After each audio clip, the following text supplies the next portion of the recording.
he's an example in himself of one of the marvels of the 21st century, because having commenced, he's a Queenslander who, having commenced his higher education in Queensland, made up his mind to come for his doctoral studies to Macquarie.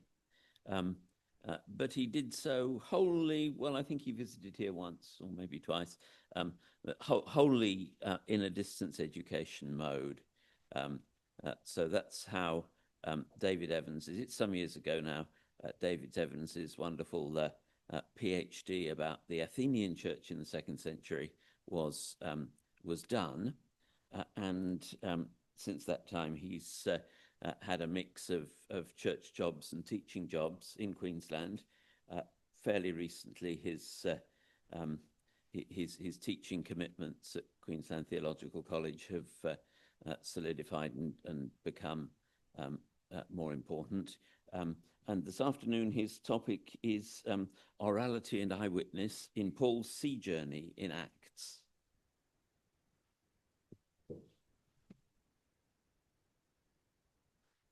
Thank you, Paul. And it is lovely to be with you all today. One of the dangers of being this deep in the day, of course, except for just the fact that everyone's been so excellent thus far, all the papers, is that there's so many things that have been said that it's very difficult to resist the urge to make some comment about something that's gone before, and so I'm not going to resist that urge at all. Earlier we had the comment about Augustine's remembrance of a moment with Ambrose, where he sort of observed Ambrose reading silently, and kind of the strangeness of that moment. And I've read some scholarship on this not all that long ago, just by happenstance. And in the context, the strange thing about that moment is less that Ambrose is reading silently, but the fact that he had people waiting to speak to him, and he was just kind of standing there reading silently, not engaging with his audience, his whether they were students or parishioners or whoever they may have been. And that he was taking this moment. You see, the danger was if he read out loud, that they would then inevitably ask him questions, ask him to explain what he was reading, and he just wanted a moment of peaceful study.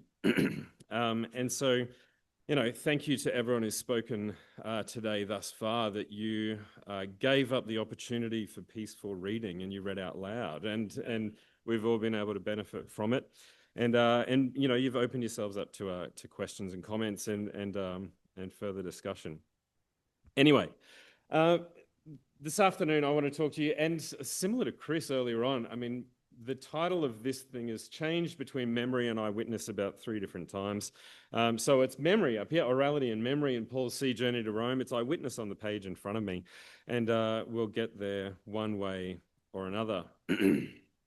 Anyway. Travel, whether by land or sea, of course, is a theme that pervades Luke Acts, the 2-part work of Luke. With the journey towards Jerusalem in the Gospel and away from Jerusalem in Acts providing a key structure to the narrative between the 2 works. The programmatic verse of Acts 1:8, foresees the outward trajectory of the apostles' witness from Jerusalem to Judea and Samaria and to the end of the earth. And, this creates, the whole book of Acts becomes not a travel narrative as such. It's a narrative of apostolic work and witness and movement, but this is, in the words of Daniel Margaret, I'm sure I'm butchering his French last name, it's unavoidably mediated by itinerancy, by travel, by movement, by journeying. Now, while that includes the travels of many of the characters in the narrative, whether it's fleeing persecution in Jerusalem and going further out into Judea or down to Caesarea or into Samaria, it's especially the case in the missionary endeavors of the Apostle Paul. Paul and his missionary co-workers travel extensively throughout Syria, Judea, Asia Minor, Achaia, and on to Rome. And, this is by land at times, but most pertinently for this paper. That group is the only group of characters in the narrative who travel by sea, the only sort of apostolic band that travel by sea. Paul's recorded as having taken 11 journeys, either entirely or partly via the sea. Some of those being multiple leg journeys, like the movement from sort of northern Greece back towards Jerusalem, and then the journey from Caesarea to Rome, which we'll focus on this afternoon. So if the theme of our conference today was sailing in the New Testament, we'd have plenty of things to work with, but it's orality and memory, and it's in relation to that theme that I want to explore one of Paul's sea journeys, his journey from Caesarea to Rome, recorded in Acts 27 through to 28. And I want to focus on that in particular because within that narrative there are 5 recorded instances of direct speech, 4 by Paul, 1 by the barbarians on Malta, the island that they get shipwrecked on. I will just refer to them as speeches, even though one of them is just basically a 1-sentence statement and things like that, but spoken word moments recorded within the narrative. And the question that I want to explore today is not so much about source, where do these come from, but effect. What do they do? What do these recorded speech moments tell us, or what do they contribute to the narrative? And especially, what do they contribute to the reader's memory of, or visualization of, or understanding of Paul himself? So if you came this afternoon looking for an interesting discussion about the kind of historicity of the story, or the way that Luke records the various travel elements and the tackle and the anchors and the things, my apologies, we're not going to get into that so much. We're going to focus on the speeches in this narrative. I will make a brief point though, and actually I just want to draw your attention here to the picture on the PowerPoint there. This is apparently a postage stamp from Malta from about 1919, and it's got some great features of our story. We've got the ship that probably doesn't look like a 1st century ship going down in the background. Looks like there's some damsels in distress down the bottom, also not in the narrative. But we have a snake sort of hovering over the fire there. But we have Paul looking very Jesus-like actually, and in the kind of stance of an orator. But of course, none of his speeches are recorded when he's standing on land. So an interesting example of reception history from the Maltese Postal Service. Anyway.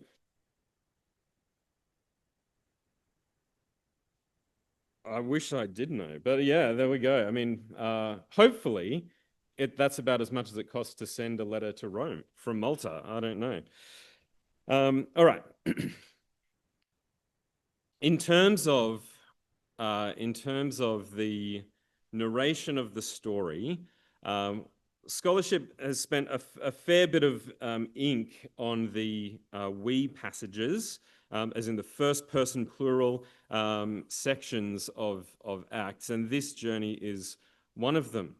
And the most simple and direct understanding of what those we passages is about is that it is the times when Luke is an eyewitness to the missionary movements and activities of Paul. They do tend to cluster around journeying portions of the narrative. And as well as that eyewitness, I guess, transmission, the eyewitness account of Luke, or perhaps of an eyewitness source that Luke uses, what that first person plural framing of the story does for us is puts us in the feet of the eyewitness. So in the narrative, as the story journeys through, this is our journey, by the way, if you're wondering where we head. But as the story follows through, the we passages really put the reader in the place of the eyewitnesses. Let me just jump to here for a moment. If you look over on the right, in the pink, these are where we have the first person plural. The journey, this is the, it's not big enough for you to read the story, but the we passages cluster at the beginning, at the end, where we have the real sort of ocean-going bits of departing from Caesarea, sailing along, heading north, and then heading west, and then getting to Crete. And the we there does an interesting transition from starting as just the traveling band with Paul, so Luke, what's his name? Aristarchus, the Macedonian from Thessalonica, gets mentioned as traveling with them, this small group who are with Paul. But then as we get to the boat, the we broadens out to being kind of everyone on the boat, but everyone who doesn't have a really active role in the narrative. They're just kind of the people who are along for the ride.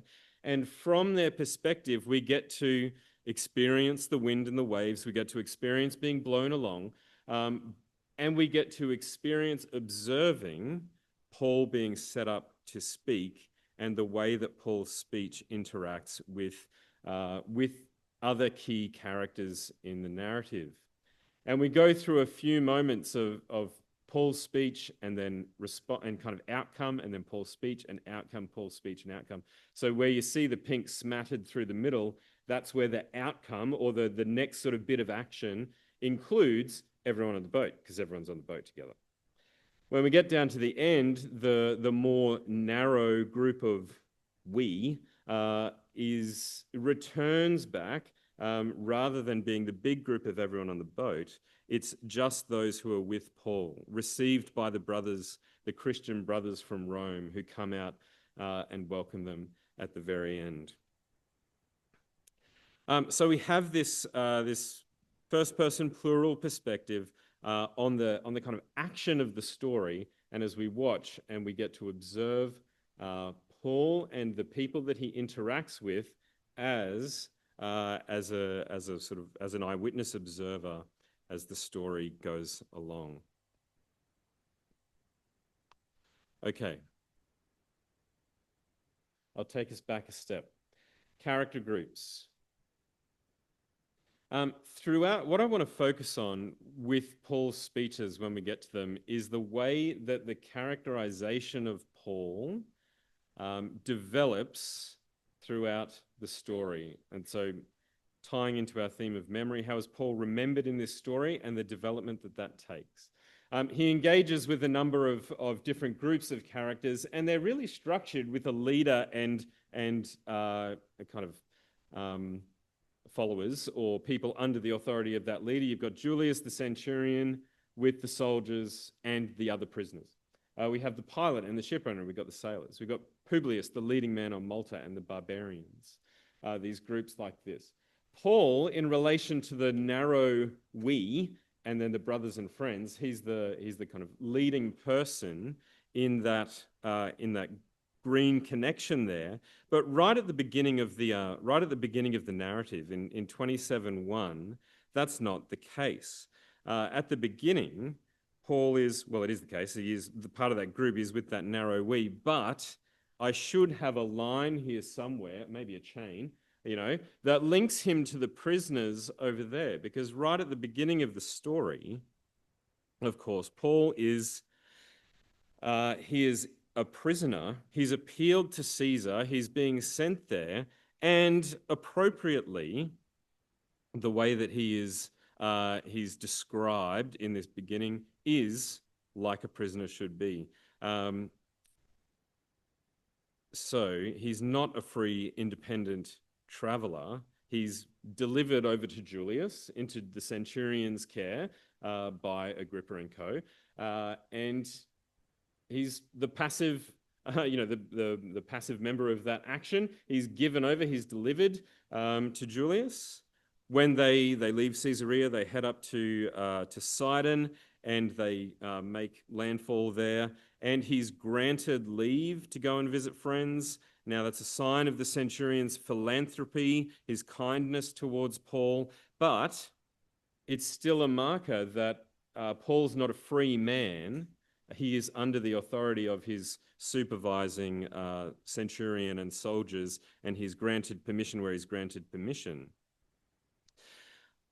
That dynamic of the relationship will shift gradually throughout the narrative. So, to jump us back here.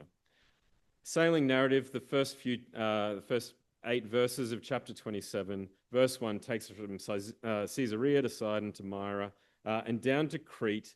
And it's at Crete where things start to go bad. They're paused at this spot called Fair Havens, and it's getting late in the season. The weather's looking a bit risky for making this journey across here. And what are we going to do? They're on a grain ship. There's the impetus to get to Rome as quickly as possible if they can. And what are we going to do?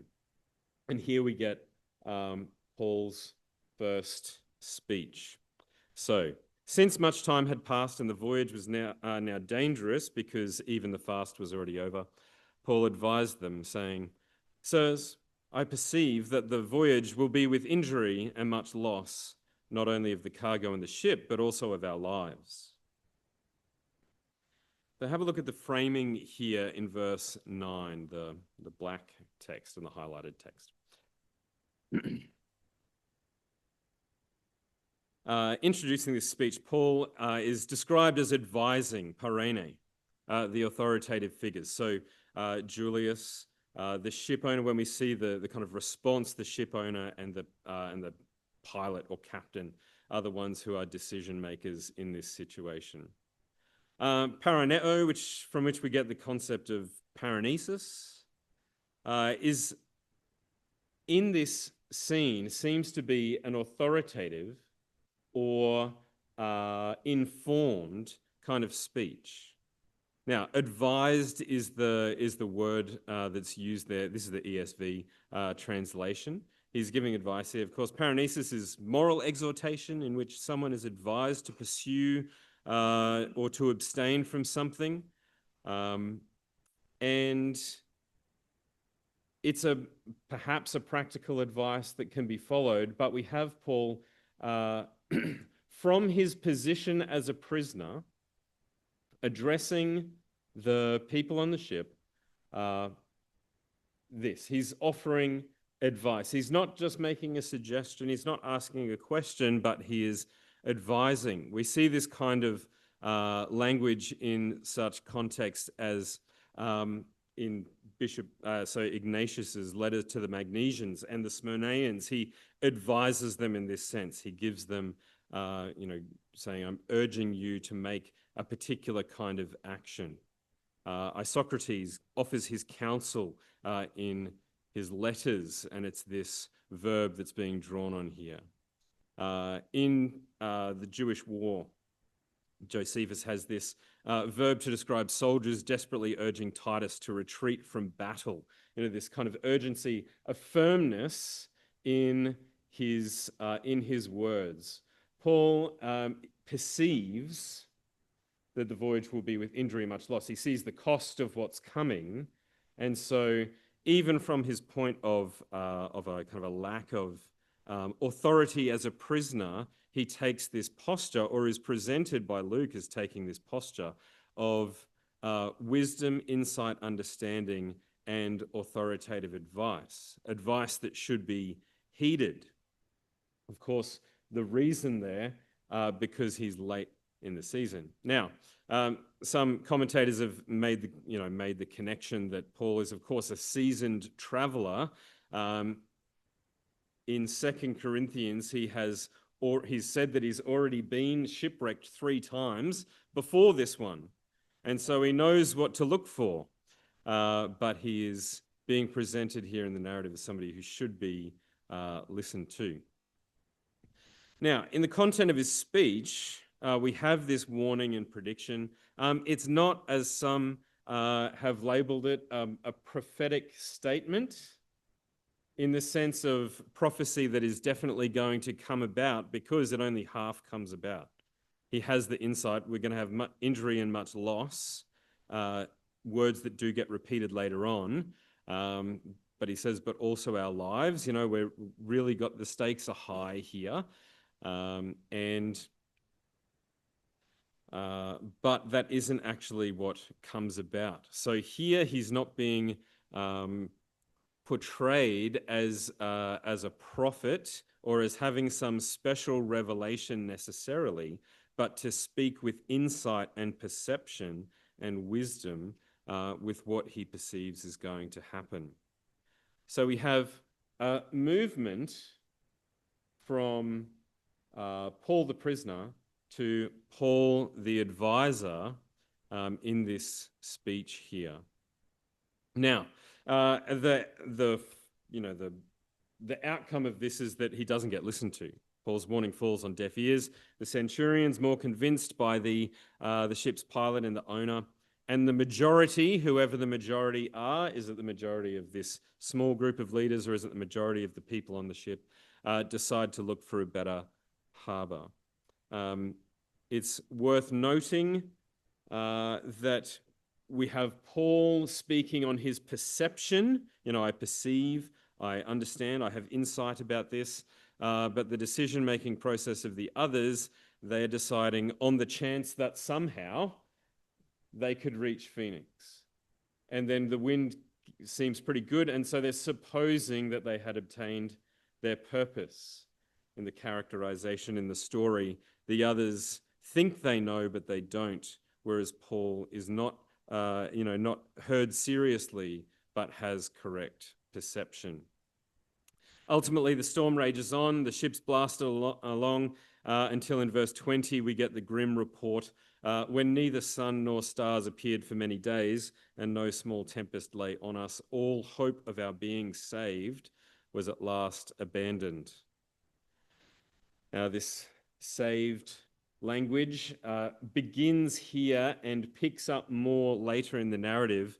Of course, the physical salvation from the storm, surviving the storm, is what's in view. But I think the Christian reader or the original reader of the text or hearer of the narrative, their ears would pick up. Of course, throughout Luke and Acts, sozo, the idea of salvation is a holistic term that at some points is a physical thing, and others includes the spiritual. And there is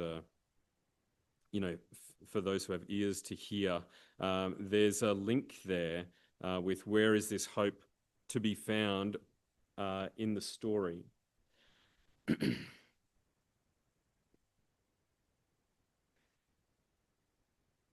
At this point of lowest hope, we get the introduction to Paul's second speech. And so verse 21, since they had been without food for a long time, Paul stood up among them and said, men, you should have listened to me and not have set sail from Crete and incurred this injury and loss. Yet now I urge you to take heart, for there will be no loss of life among you, but only of the ship. For this very night there stood before me an angel of the God to whom I belong and whom I worship. And he said, do not be afraid, Paul, you must stand before Caesar. And behold, God has granted you all those who sail with you. So take heart, men, for I have faith in God that it will be exactly as I have been told, but we must run aground on some island. So in our framing of this speech, we have Paul standing up, adopting the stance of the orator. It's like how he did on the Areopagus in Athens. It's like Peter in the middle of the gathered disciples back in Acts chapter 1, standing a position of Here I am here to speak to you and listen. Now, there have been some questions about the imagining what that looks like on a ship in the middle of a storm. How does Paul do so? Is it a lull in the storm? Is he communicating directly, or is Luke just using this kind of this image of standing like an orator, again, to keep building this picture of the growing authority of Paul in this moment? The one who was handed over as a prisoner, who stood up with perception to give firm advice, now stands like the philosopher, like the teacher, to deliver a message of hope. And he does so. Now, Keener, as in Craig Keener, observes that Luke emphasizes Paul's fearlessness in a manner comporting with expectations for a sage. He says, so the picture of how well you manage yourself as a philosopher in a context in the face of death is crucial to your kind of your audience's reception of your wisdom and understanding. If you are a good philosopher, you will respond with a calm demeanor in the face of danger. And Paul certainly ticks that box here, where the more seasoned sailors are in fear and concerned and wanting to flee. He stands and he brings this message of hope. And of course, his opening statement matches this representation. Men, you should have listened to me and not set sail from Crete and incurred this injury and loss, repeating the things that he had foreseen before, the injury and loss. You should have listened to me, but you didn't.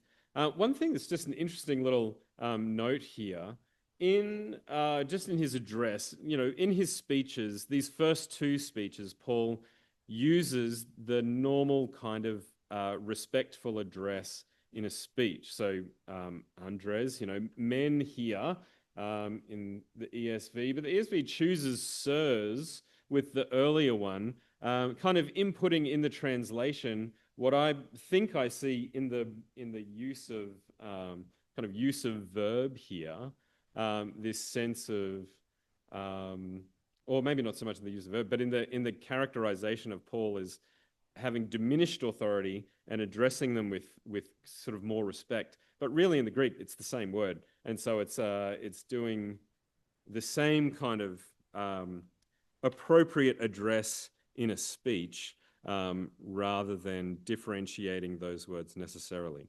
Anyway. Okay, I should keep moving on. So Paul's reminder here, you should have listened to me, isn't so much a thumbing of his nose and saying, I told you so, even though it's a bit of that. But it's not really, that's not the main kind of focus, but rather he's setting up why they should listen to him now. I told you before that there was going to be injury and loss. You didn't listen to me, and there was. But now, yet now I urge you to take heart. I want you to listen to me this time. It's an example of ethos, setting up that, establishing his credibility. I want you to listen this time. I have a trustworthy voice in this context. Yes, things have been terrible, but Paul now has a message of hope. And so he urges them again. It's Parino again, verse 22. I urge you, the same paranesis verb there. I urge you strongly to take heart, euthumane or euthumate in two different forms, verse 22 and 25, and gives them the reason in between. So there's this double exhortation, take heart, there is hope. You think there's no hope, but there is hope. And here's why. Paul tells them about this angelic visitor that he's had through the night who has brought a message of hope. So in verses 23 to 24, For this very night there stood before me an angel of the God to whom I belong and whom I worship. And he said, do not be afraid, Paul. You must stand before Caesar, and behold, God has granted you all those who sail with you.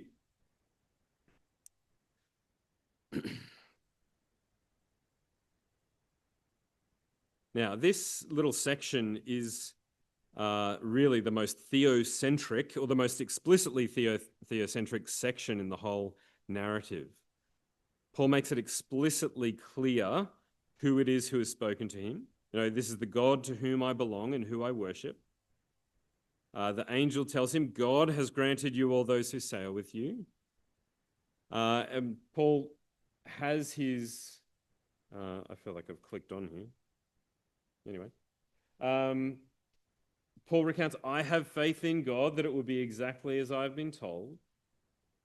And in the red text here is the angel's message that Paul's reciting to us. Do not be afraid, Paul.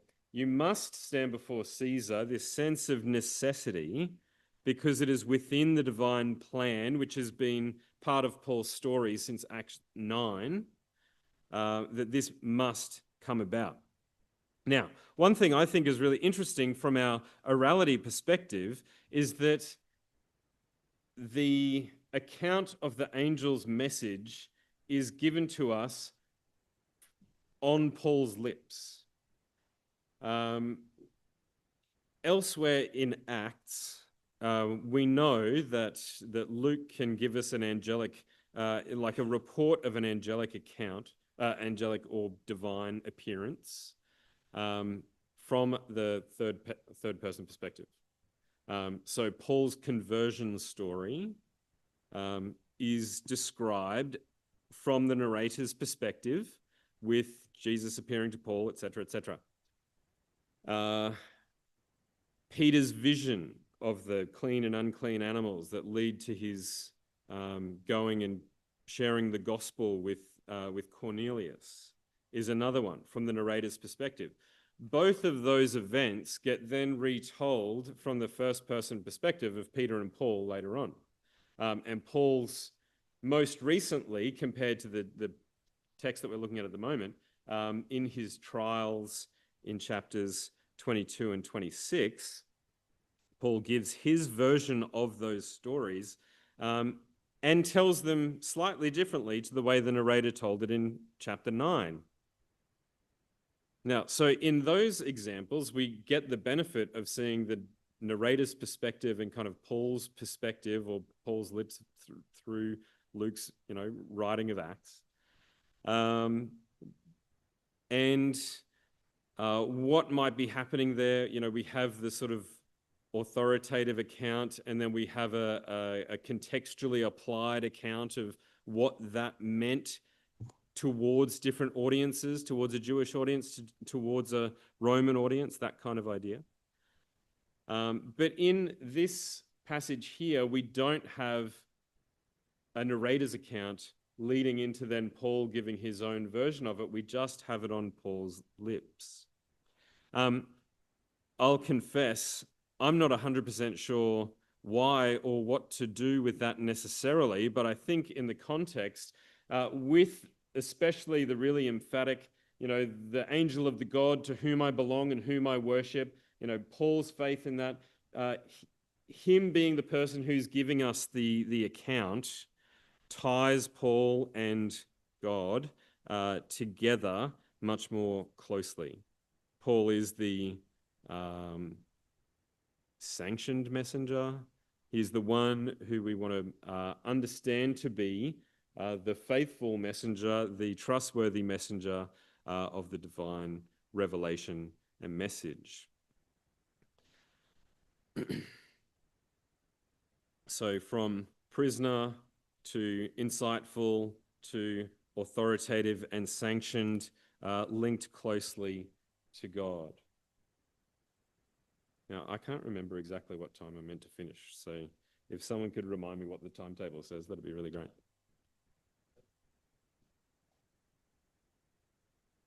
All right.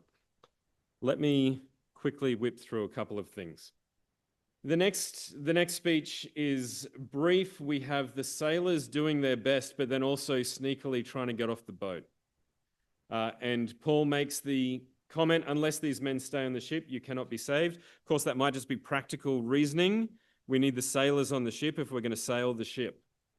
The character of the sailors compared to Paul is noteworthy.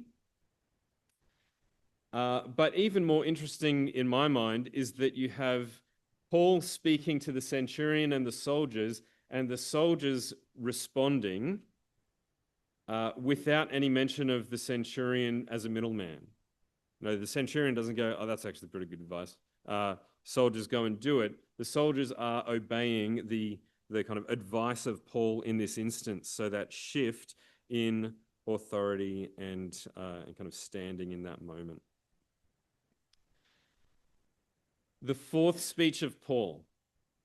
It's been 14 days. The journey goes on. There's a shift from Paraino to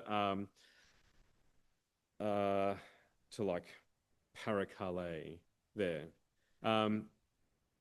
Really similar kinds of verbs, but you know, Parakale, Parakalo has this sense of urging, but also comforting and encouragement that goes along with it. Perhaps, and I'm suggesting, less of a sense of force about it. We have a move from Paul giving strong advice and warning and so on, to then this has been such an arduous ordeal that Paul moves from an advisor to a comforter, almost to taking on a pastoral role on the ship. He urges them to eat. We get interesting things in the narrative surrounding this of breaking bread and giving thanks. And there's, of course, discussion about, is this Eucharistic, is this not Eucharistic? I think it takes us back to the feeding of the 5,000, Jesus' compassion on the people and provision for their need, which, of course, you know, we make sort of Eucharistic connections along the way. But Paul here is over, and the narrative tells us after this is everyone on the boat. You know, now Paul's sort of doing this care, being this host and provider for all who are on the boat. The fifth speech is not from Paul, it's from the Maltese barbarians. And they make this judgment, which turns out to be wrong. They, you know, the shipwreck, they survive the shipwreck, they're on the beach, snake jumps out, bites Paul's hand. The Maltese folks think he's going to die. They know the snakes and stuff of their island, I guess. And they have this judgment which matches the kind of theological reasoning of the Mediterranean world that, you know, the gods don't miss. You know, so if you are a murderer, if you are a criminal, then justice is going to get you. And even though they're wrong in their judgment, what that proves by that logic is that Paul is innocent.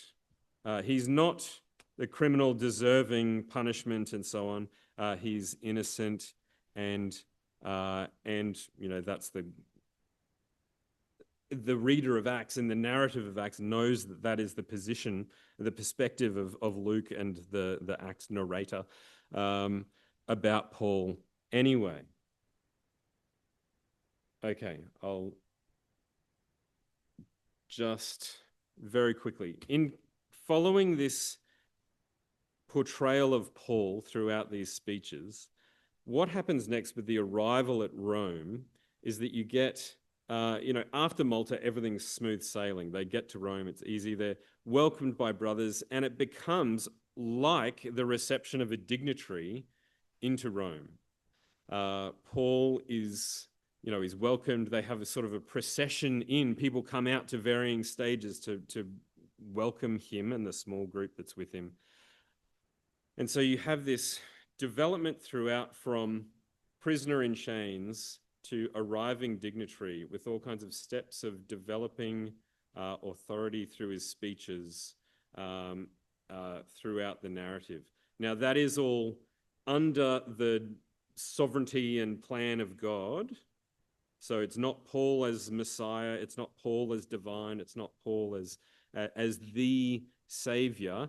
All of that is God's plan and work, but perhaps in the memory of Paul, the presentation that Luke wants to make of Paul is that, hey, don't remember him as the one in chains like a criminal. Remember him as the one who faithfully represents God to the people in his proclamation and in his care and concern, etc. Okay, I'll leave it there.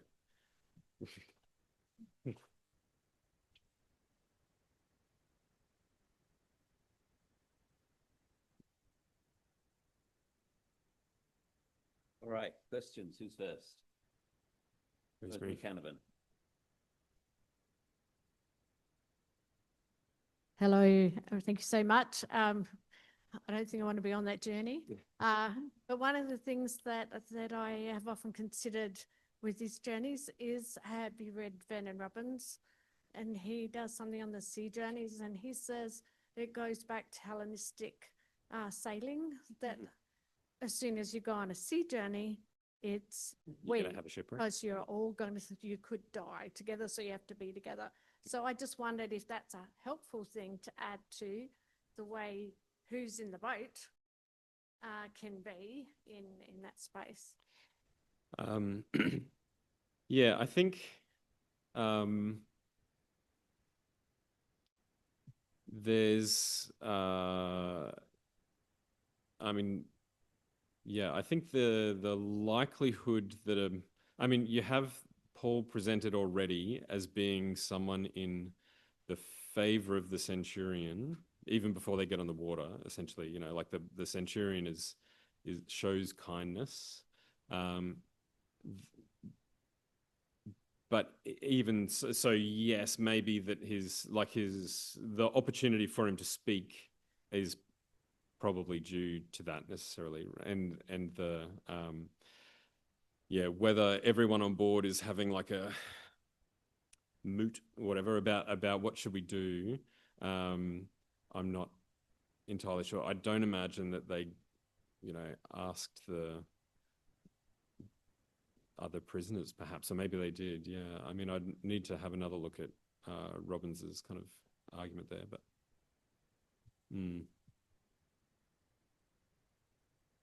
Robbins is really saying that the we for the passage is because it's a sea journey. Full stop. Yeah, right? So if you have a look, try a look and see if the we comes whenever they're in a boat.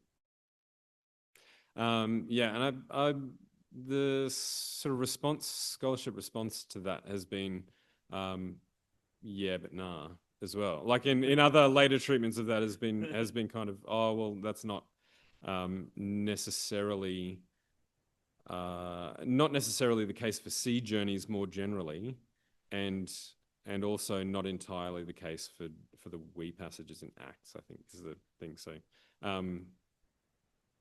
yeah, so folks who have come after him have sort of raised questions about that. Yeah.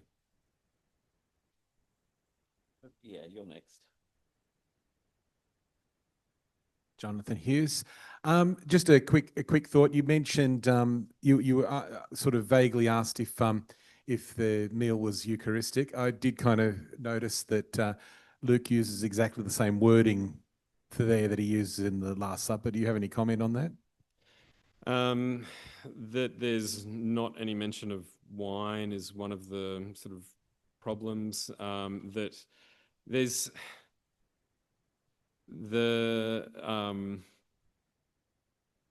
no indication of a proclamation of the gospel message that the people on the boat respond to, so that it's Eucharistic in the sense of the community of faith sharing the meal together, and so that's why I think more back to like the feeding of the 5,000, which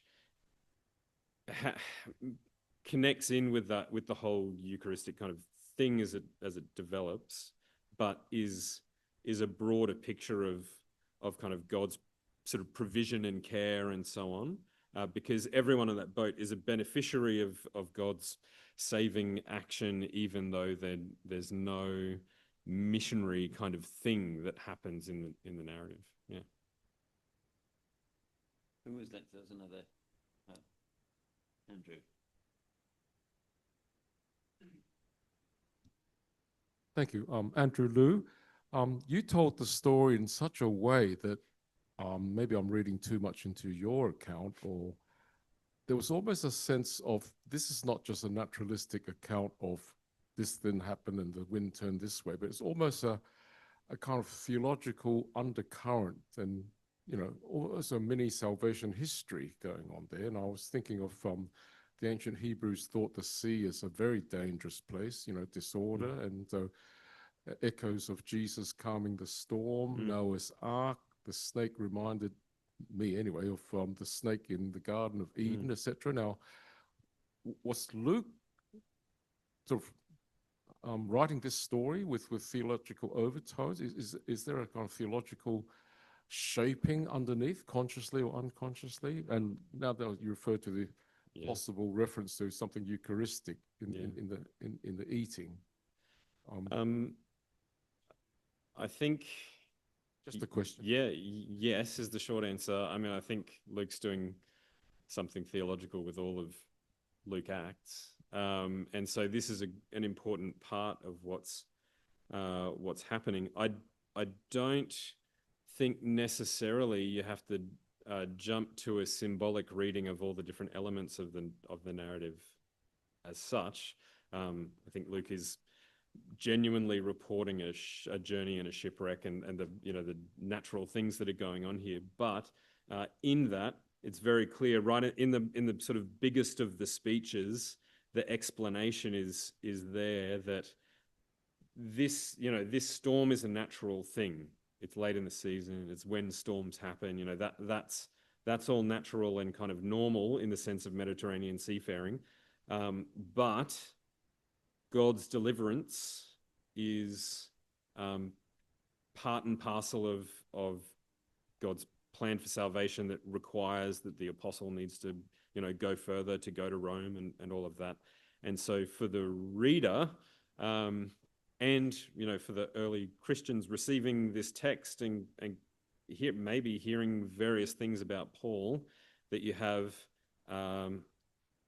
something like an apologetic kind of purpose of going, well, God's plan and his use of this person in that plan is all important and significant. Yeah. Right, one more question, yes, please.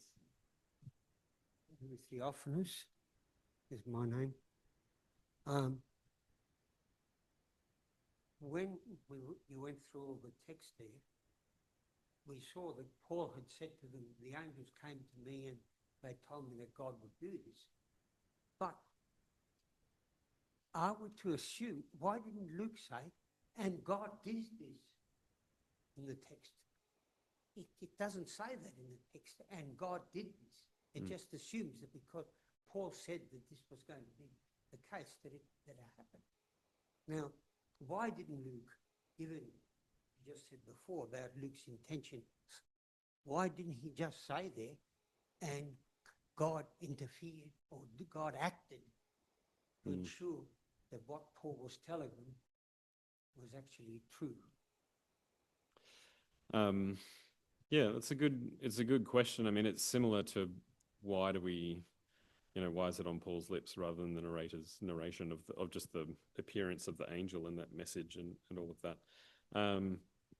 And so I guess one answer is that the narrative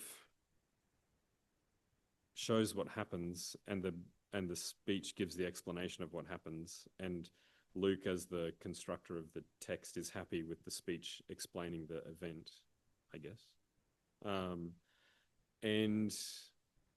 And what that does, and I think in the characterization of Paul, is that it gives Paul a position of authoritative interpretation about the events as well. Yeah. So that's all that's my thoughts about that. All right. Thanks very much. Let's thank Dr. Thanks.